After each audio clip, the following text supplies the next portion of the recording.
ప్రభుత్వ ఆసుపత్రులు, ప్రాథమిక ఆరోగ్య కేంద్రాల్లో సౌకర్యాలు కల్పించాలని, డ్రగ్స్ కంట్రోల్ విభాగంలో అవినీతిని అరికట్టాలని, బోగస్ మెడికల్ మాఫియాను అరికట్టాలని 28వ తేదీన రాష్ట్ర వ్యాప్తంగా ధర్నాలు నిర్వహిస్తున్నట్లు సిపిఐ రాష్ట్ర కార్యదర్శి వర్గ సభ్యుడు మధు వెల్లడించారు.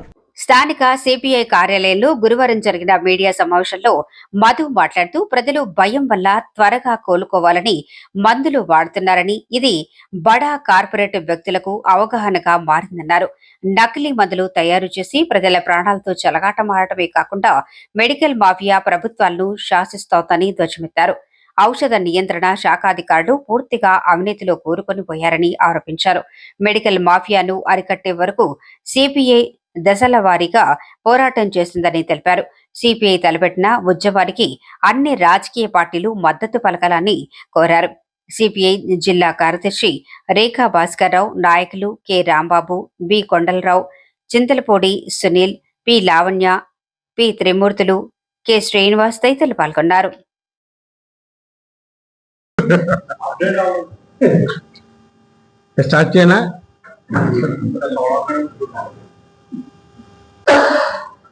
రొంప జలుబు ఒక 3 రోజులు 5 రోజులు పోతారు.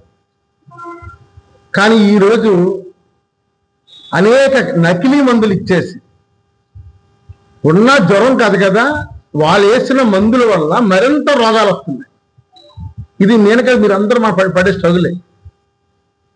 ఈరోజు మీరు చూస్తే ప్రపంచంలోనే ఈ ఫార్మా ఈ మందుల షాప్, మన ఫ్యాక్టరీలు ఎక్కువ మన భారతదేశంలో ఉన్నాయి.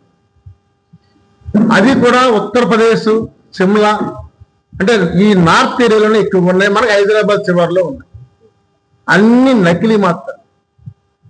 పారాసిటమాల్, డోలోతో సహా మన గ్రామీణ ప్రాంతాల్లో అన్ని నకిలీగా ఉన్నాయి.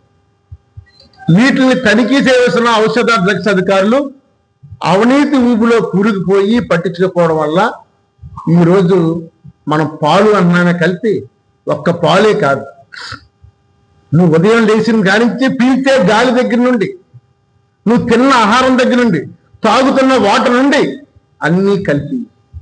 ఏది కల్తీ లేకుండా ఉంది? అన్ని హోటల్స్ కల్తీ.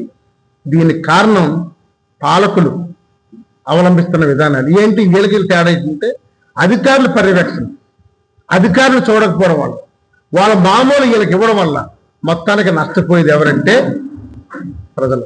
కూరగాయల దగ్గర నుంచి, పాల దగ్గర నుంచి, అపరాల దగ్గర నుంచి అన్నిట్లో కూడా మీరు ఈవేళ స్వీట్ షాపులకు వెళ్ళి తెచ్చామంటే అందులో కలవేసి ఉంటాయి మొత్తం అన్ని కూడా. మరి దీని మీద నెగాలేదు. ఈవేళ ఇంచేపు రాజకీయం అంతా కూడా తిరుపతి లడ్డు, ఆ పవన్ కళ్యాణ్ కానీ, చంద్రబాబు నాయుడు కానీ, అక్కడ ఉన్న మినిస్టర్లు కానీ, ఇక్కడ ఉన్న మినిస్టర్ కానీ అందరూ తిరుపతి లడ్డు.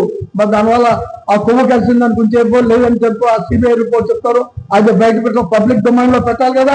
సిబిఐ రిపోర్ట్ పెట్టమనండి, పబ్లిక్ డొమైన్